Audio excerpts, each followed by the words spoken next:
রাসূল সাল্লাল্লাহু আলাইহি ওয়াসাল্লামের কাছে এসে যদি কেউ বলতে, ইয়া রাসূলুল্লাহ আমি খুব অসুস্থ, রাসূল সাল্লাল্লাহু আলাইহি ওয়াসাল্লাম কি বলতেন জানেন? রাসূল সাল্লাল্লাহু আলাইহি ওয়াসাল্লাম বলতেন, লা বাসা আলাইকা তুহুরুন ইনশাআল্লাহ। ইয়া রাসূলুল্লাহ আমি অসুস্থ, রাসূল সাল্লাল্লাহু আলাইহি ওয়াসাল্লাম বলতেন, আরে don't worry, it will cleanse up you from your sins if Allah wish, ইনশাআল্লাহ এতে তোমার যে গুনাহ টুনা আছে, পাপ আছে, এই পাপগুলোকে আল্লাহ তাআলা এই অসুস্থতা দিয়ে মোচন করে দিচ্ছেন। পড়েন সুবহানাল্লাহ। তাহলে আপনি অসুস্থতার মধ্যে একটু হালকা হলেন না, যে জ্বরে ভুগতেছি কিন্তু এই জ্বরে নাকি আমার গুনাহ মাফ হয়ে যায়।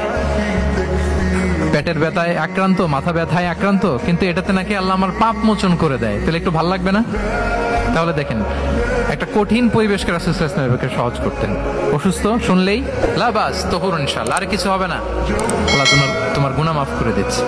অসুস্থ ব্যক্তি দেখলেই মাথায় হাত দিয়ে দোয়া করতেন, আল্লাহুম্মা রাব্বান নাস আযহিবিল বাস ইশফি আনতা শাফি লা শিফাআ ইল্লা শিফাউক শিফাআন লা ইউগাদিরু সাকামা। উজ্জীবিত হয়ে যেত অসুস্থ ব্যক্তি।